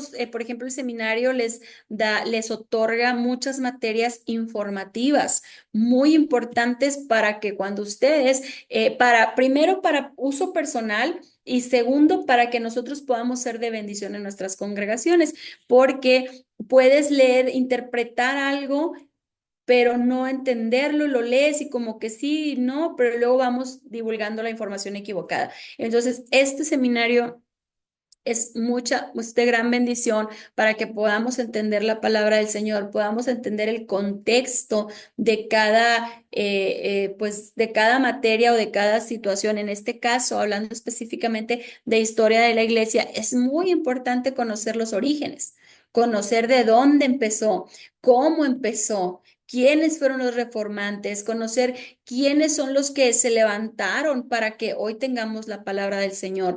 ¿Quiénes fueron los que descubrieron el catolicismo o el imperio estaba dando mala información? ¿Cómo empezaron todas estas herejías? ¿Cómo fue la persecución? Es importante porque eso a nosotros adquirimos valor y también tenemos mayor valor o mayor seguridad al poder nosotros platicar con nuestro entorno, porque todos influenciamos a alguien. Alguien nos influencia a nosotros y nosotros somos de influencia para alguien más. Entonces es bien importante porque específicamente en la historia de la iglesia, en este tiempo que estamos hablando del tiempo de la iglesia imperial, o sea, estamos hablando de la iglesia imperial, pues se levantaron todas estas herejías, todos estos grupos hablando herejía, enseñando herejía. ¿Ok? Entonces sí es bien, bien importante. Seguimos. Ahora, 3:1:18. ¿Quién falta de leer que pueda leer 3:1:18?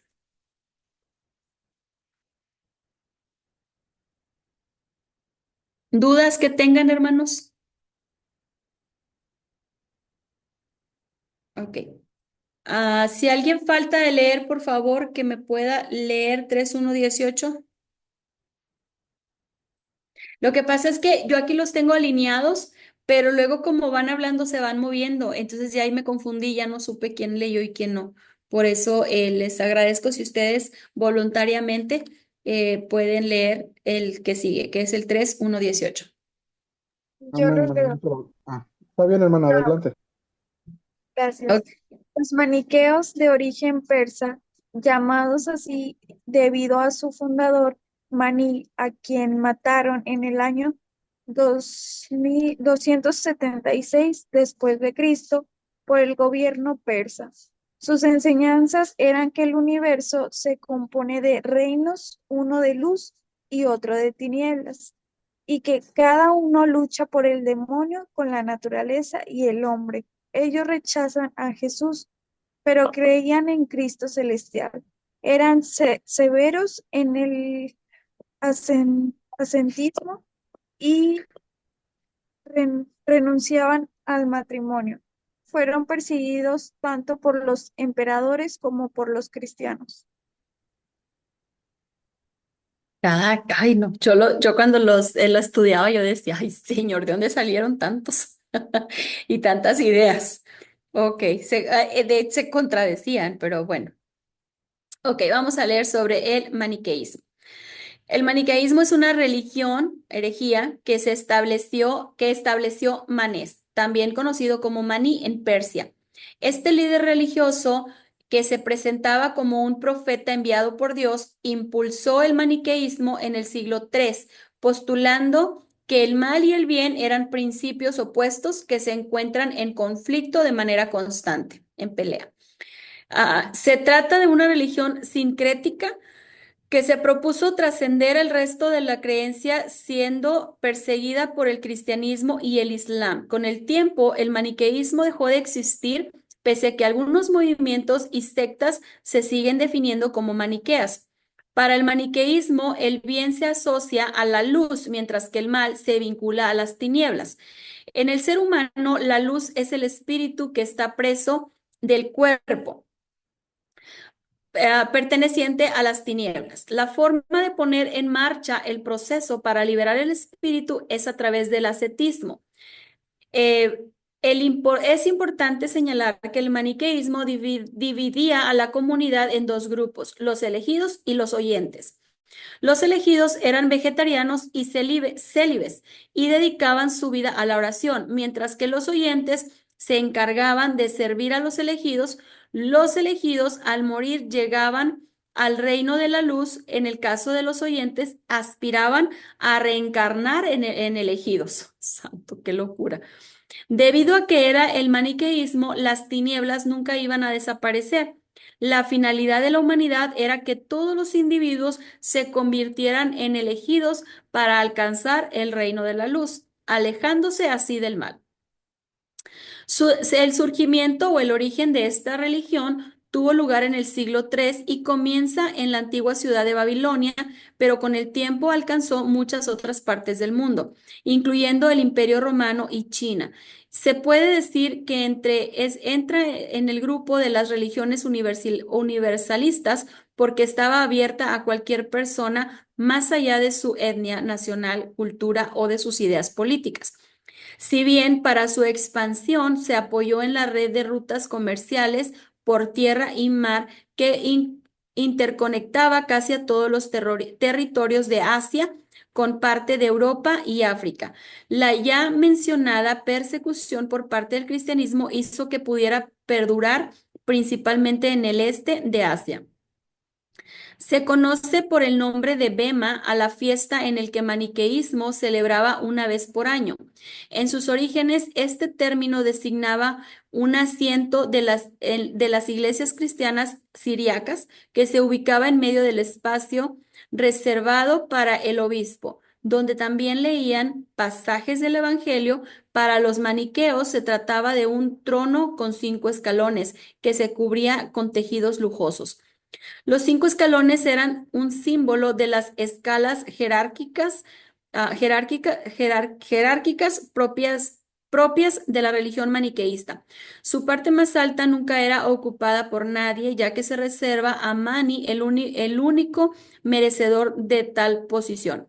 El Bema se celebra en el equinoccio de primavera y se anticipaba con un ayuno para simbolizar la pasión y el fallecimiento de Mani, de forma muy similar a la Pascua cristiana.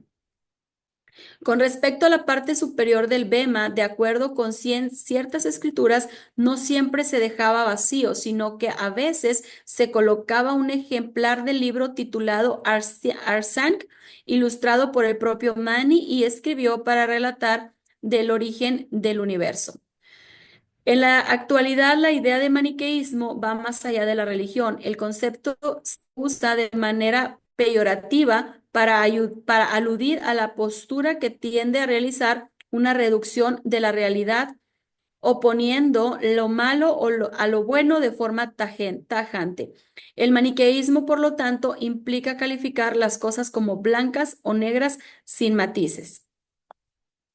Así es que ellos básicamente creen que hay dos mundos, dos, ellos creen en la luz, en las tinieblas y que todo el tiempo están en guerra, en contienda para pelearse la posición, para que uno gane. Y nosotros sabemos que no, o sea, que Dios es un Dios total, no hay nadie peleando contra Dios, sino Dios es total, es inherente, autoridad inherente. Incluso Mateo nos habla donde Jesús le reprende al diablo y le dice, escrito está que aún tú vas a adorar a, a Dios, a Jehová. Entonces, no existe tal cosa dentro de los maniqueos sobre este universo que se compone de estos dos reinos, uno es luz, uno es tinieblas, todo el tiempo están en contienda para pelearse el trono, para pelearse o para ganar, entronar la naturaleza y el hombre.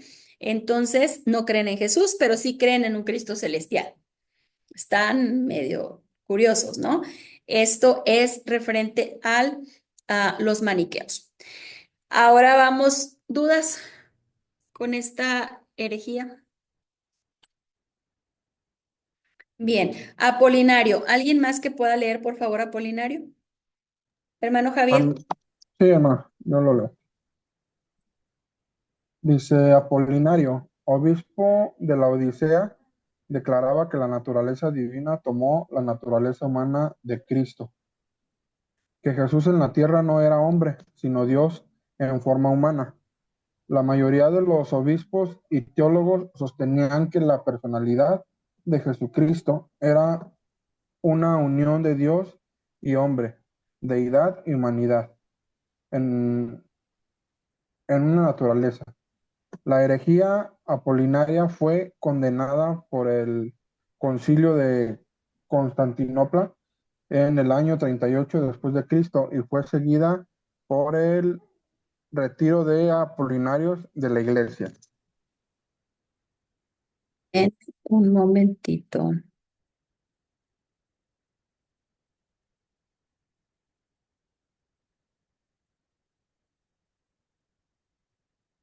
Bien. Ok.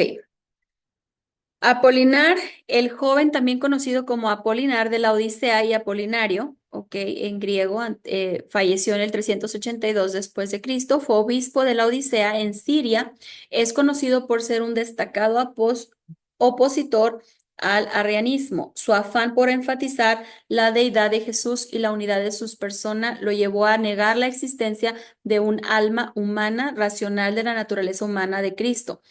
Esta postura se denominó apolinarismo. Fue condenada por el primer concilio de Constantinopla. Bien.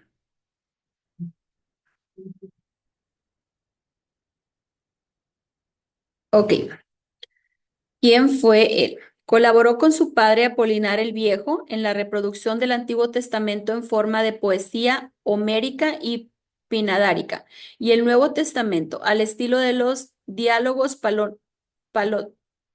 platónicos, perdón, diálogos platónicos, cuando el emperador Juliano prohibió a los cristianos enseñar los clásicos. Sin embargo, es más conocido como un destacado opositor del arrianismo. Su afán fue enfatizar la deidad de Jesús y la unidad de su persona, lo llevó incluso a negar la existencia de un alma humana racional en la naturaleza humana de Cristo sustituida sustituida en él por el logos y por lo tanto su cuerpo era una forma glorificada y espiritualizada de humanidad. La postura ortodoxa sostenida por el catolicismo, la ortodoxia oriental, la Iglesia de Oriente, el anglicanismo y la mayoría de las iglesias dentro del protestantismo sostiene que Dios como su logos asumió la naturaleza humana en su totalidad, incluyendo el Vogue, pues solo así podía ser el redentor y prototipo perfecto de la humanidad. Se alegó que el enfoque apolinarista implicaba docetismo. Si la divinidad dominaba sin restricciones la humanidad, no había posibilidad de una verdadera aprobación humana ni de un verdadero avance en la humanidad de Cristo. En consecuencia, esta postura fue condenada por varios sínodos, en particular por el primer concilio de Constantinopla. Esto no impidió que contara con un número considerable de seguidores. Tras la muerte de Apolinar, se dividió en dos sectas.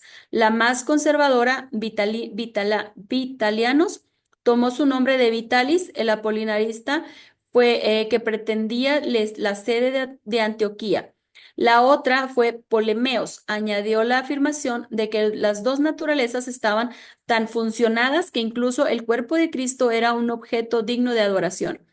El énfasis apolinarista de la unidad del humano y lo divino en Cristo y en el elemento divino en esa unidad se reiteró posteriormente en la forma del eutecanismo y persistió en lo que posteriormente sería la encuesta monofista radicalmente antineostorina. Ok.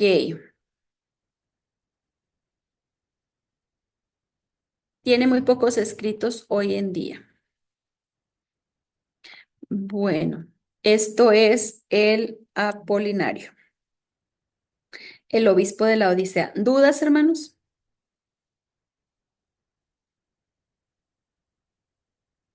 Ok, siguiente y último, 3:1:20. Vamos a ver sobre Pelagio. ¿Quién lo quiere leer? Yo.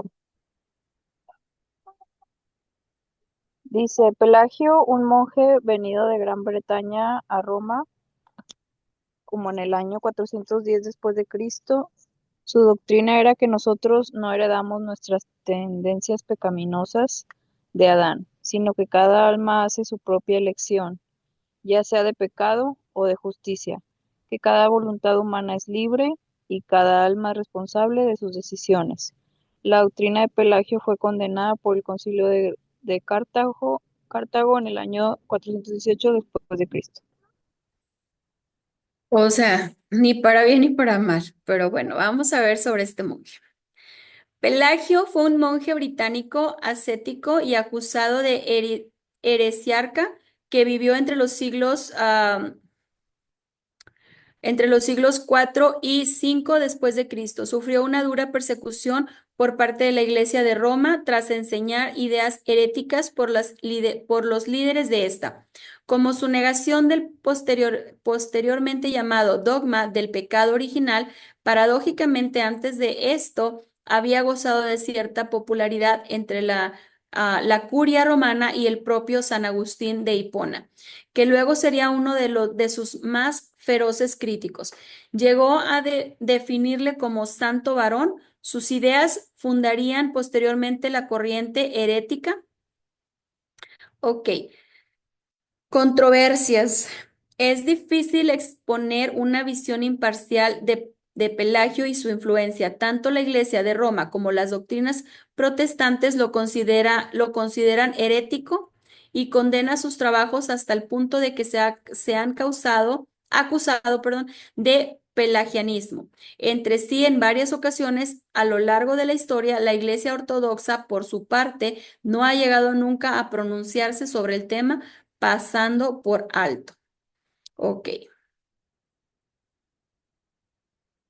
permítanme. Bien. Vamos a ver sobre la doctrina de libre albedrío, que era lo que él apelaba. Es una doctrina muy curiosa. Ok, la doctrina que él apelaba o que él defendía era sobre el libre albedrío. Después de Diospolis, Pelagio escribió dos obras perdidas hace tiempo, de la naturaleza y del libre albedrío, en la que volvía a defender su concepción de la naturaleza del pecado y arremetía una vez más contra San Agustín, acusándole de estar bajo la influencia del maniqueísmo, al elevar el mal al mismo nivel que Dios y de contaminar la doctrina cristiana con un fatalismo de origen pagano, según él. Según él, San Agustín se convirtió efectivamente al cristianismo desde el maniqueísmo, doctrina que sostenía la existencia de un espíritu puro creador por Dios en oposición a un cuerpo corrupto y malvado, no creado por este de forma directa. Pelagio discutió la idea de que los humanos pudiesen ser condenados al infierno por hacer algo que en realidad no podían evitar. El pecado y la identificó con ideas típicas del maniqueísmo como el fatalismo y la predestinación, totalmente ajenas al concepto de libre albedrío de la humanidad. De acuerdo con los pelagianistas, estos restos de creencias fatalistas se apreciaban especialmente en las enseñanzas de Agustín sobre la caída de Adán, que todavía no eran de uso corriente con el momento de iniciarse la confrontación entre ambos. En oposición a ello, Pelagio y sus seguidores defendían que la humanidad era capaz de evitar el pecado y que la elección de obedecer las órdenes de Dios era responsabilidad de cada persona. Tal idea, sin embargo, no era original de Pelagio y ya en la misma época era defendida en mayor o menor medida por varios pensadores, entre los que no faltaban algunos enfrentados a los pelagianistas por otras cuestiones. Un ejemplo de la visión pelagiana acerca de la habilidad moral. Para no pecar se puede encontrar en su carta a Demetria mientras se hallaba en Palestina en el año 413. Pelagio recibió una carta de la renombrada familia Anicia de Roma, una de las nobles damas de esta que figuraba entre sus seguidoras. Había escrito a varios teólogos occidentales, entre los que se encontraba San Jerónimo y posiblemente San Agustín, en busca de adoctrinamiento moral de su hija de 14 años. Demetria Pelagio empleó la carta de respuesta para defender su discurso sobre la moralidad, enfatizando sus ideas sobre la santidad, el nombre y su capacidad para elegir una vida donde primase. La carta es probablemente el único escrito que sobrevivió, escrito de la propia mano de Pelagio, gracias a que, irónicamente, se creyó durante siglos que su autoría correspondía a Jerónimo de Estridón, si bien el propio San Agustín ya hacía referencia al texto y su autoría de su trabajo de la gracia de Cristo. Tremendas las doctrinas de este hombre. La muerte.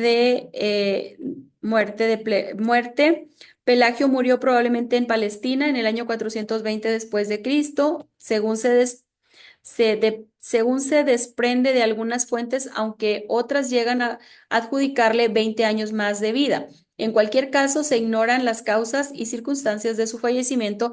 Algunos autores sospechan que fue ejecutado, mientras que otros apuntan a que Pelagio pudo huir de los territorios romanos y empezar una nueva vida exiliado en algún lugar de África o el Próximo Oriente.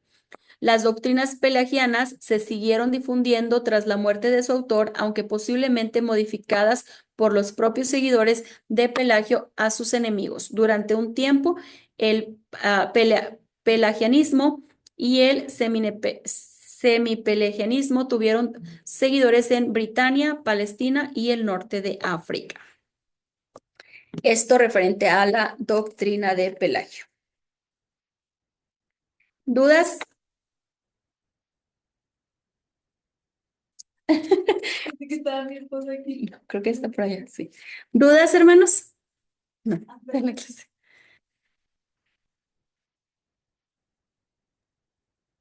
Yo tengo duda de, o sea, lo del libre albedrío, yo, o sea, no sé bien, la verdad, pero pues yo recuerdo que se predicaba del libre albedrío, pues en la congregación, entonces de eso sí no entiendo bien. Ok, sí. Es que aquí él refuta a de que, mira, vamos a leerlo nuevamente, pero acá en la hoja. Tenemos libre albedrío, eso es parte, eso es Biblia, pero él la tenía acomodada, porque dice, a ver, creo que está aquí. Una de sus doctrinas era que nosotros no heredamos, su doctrina era que nosotros no heredamos nuestra tendencia pecaminosa de Adán, sino que cada alma hace su propia elección, ya sea pecado o de justicia. ¿Ok? él apelaba a un libre albedrío de no, nosotros no teníamos consecuencia de Adán. Mm. Era como, si ahorita vamos a llevarlo a la actualidad. Tú decides si pecas o no pecas, pero tú no tienes nada cargando. O sea, si tú no aceptas a Cristo, no importa. Tú no tienes por qué cargar con lo que Adán y Eva hizo. Si no, tú decides si lo haces o no lo haces. Eso es lo que él apelaba. Y eso es equivocado. Nosotros, nuestra naturaleza es pecaminosa. Sí, Tenemos libre albedrío para aceptar a Jesucristo o no aceptarlo. Sí, nosotros apelamos al libre albedrío, pero no a la manera en la que él lo llevaba a cabo, lo enseñaba. O sea, él decía, el ser humano es libre, cada alma es responsable de sus decisiones y hasta ahí estamos bien, pero am, nosotros ya estamos condenados sí, a causa de Adán. Entonces, ahí es donde la controversia entraba. Ujú. Ya. ya. Ok. ¿Alguien más? Bueno, vamos a tomar descanso media hora y ahorita regresamos. ¿Ok? Vamos a quedarnos conectados, yo creo, pero regresamos en media hora. Si tienen dudas, anótenlas y ahorita las platicamos. Dios les bendiga.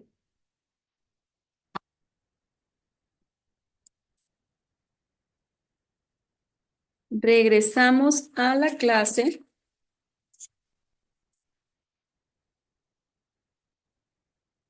¿Cómo estamos? ¿Sí están por aquí? Bueno, estamos ya lo que es el último tiempo y esto realmente es un resumen de lo que vimos esta noche, que es, bueno, pues la iglesia imperial, la iglesia medieval, la iglesia reformada, la iglesia moderna y la iglesia apostólica, iglesia apostólica. La victoria del cristianismo, la fundación de Constantinopla, la división del imperio romano, supresión del paganismo, controversias y concilios, el monacato, la iglesia imperial, la iglesia de Roma y la caída del imperio. ¿Ok? Ah, los reformadores, la fundación, la división y supresión del paganismo. ¿Dudas, hermanos, de lo que vimos hoy, de los puntos que tocamos el día de hoy? Bueno, es la clase que tenemos para el día de hoy, pero necesito saber la lista que hemos tenido de esta semana. Adriana Castillas ya no se conecta. Adrián Casillas, Adriana. sí, sí se conecta, no más que no sé, ¿estas clases no se ha conectado? No. No, no sé, es un compañero, bueno, es mi líder de jóvenes, pero no sé por qué no se ha conectado, pero le puedo preguntar, o que diga ahí en el Sí, grupo. sí, te agradezco para saber si le voy a quitar lo que es la clase o si él va a mandar que ya escuchó la clase, si se va a poner al corriente, pero si no se ha conectado a ninguna clase.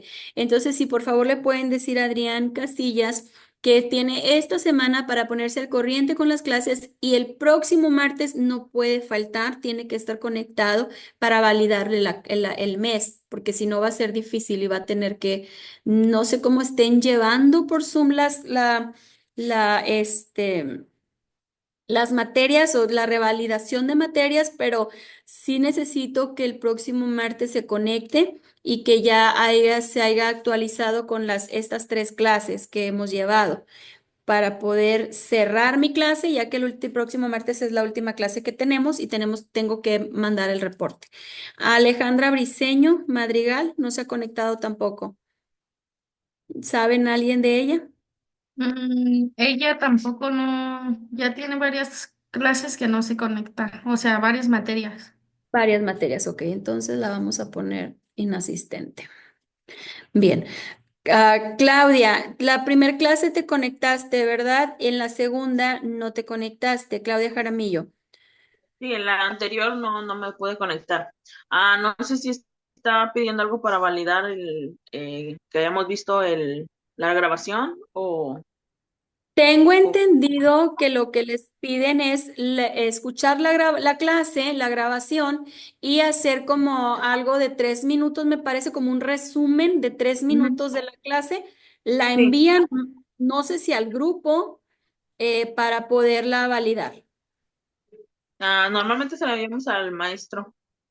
Ok, bueno, entonces se lo envía al director, ¿verdad? Al hermano Jacinto. No, bueno, Sí. yo le envío al maestro que está dando la clase. Ok, bueno, entonces les doy mi número.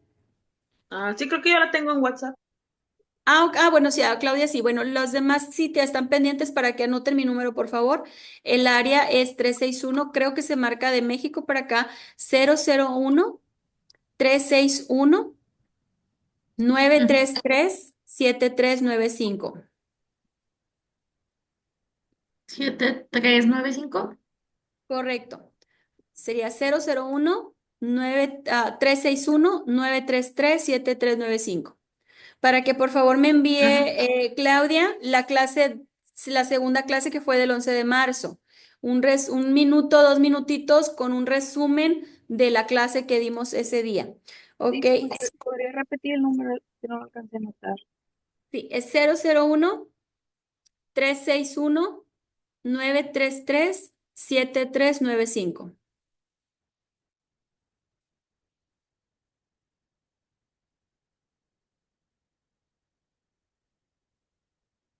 Ok, Claudia, necesito a usted para la clase del 11. Cintia del Refugio, ¿tienes alguna falta, Cintia?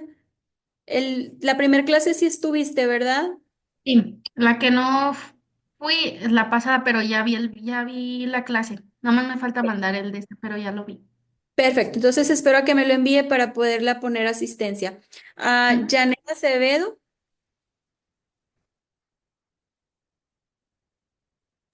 ¿Quién, perdón, hermana? Janet Acevedo Navarro. Es Yanira Cebes, es mi esposa, hermana. Lo que pasa es que ella ya no va a cursar, ya no va a poder tomar la clase porque como tenemos una bebé, no, pues no la deja. Ahora sí que se acostumbró mucho a los brazos y no la deja hacer nada, hermana. Creo que ya había Ok, hablado con la hermana Ale, algo así. ok, bien, aquí le ponemos entonces, que va a ser baja. Javier, ¿usted está pendiente de la primera clase? Así es, hermana. Sí, yo en esta semana se la envío. Lo que pasa es que la semana pasada sí tuve algo de trabajo, de carga de trabajo, entonces en esta semana cuente con el resumen, hermano. Claro que sí, gracias. Nomás, Priscila. disculpe, Ujú. ¿me podría repetir el número? No, es que no hallaba con qué No se apuntar, preocupe. hermana. Muy bien, es 001 361 933 7395.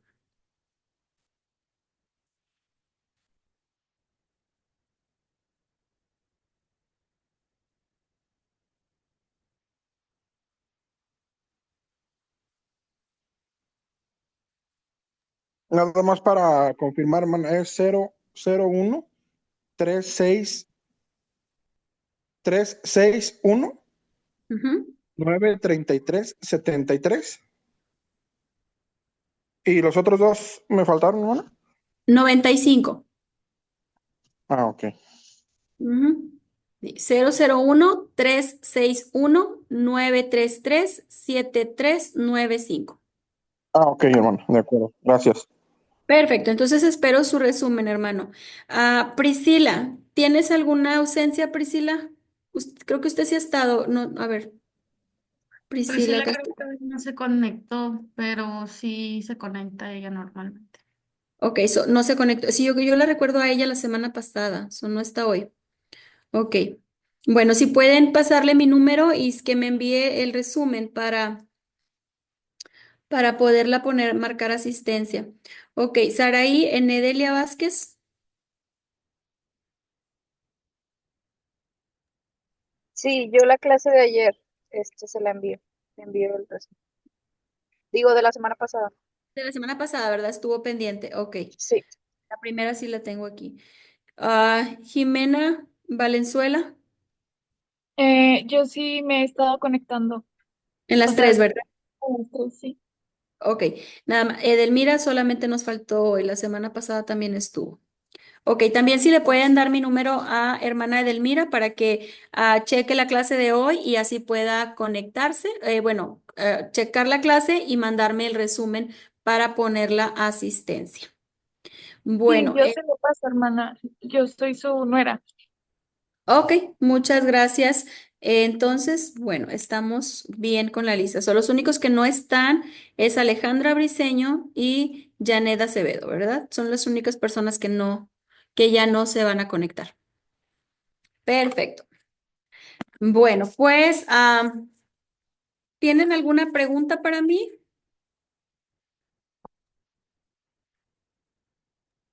Yo, maestra, entonces ¿vamos a hacer examen o cómo va a ser?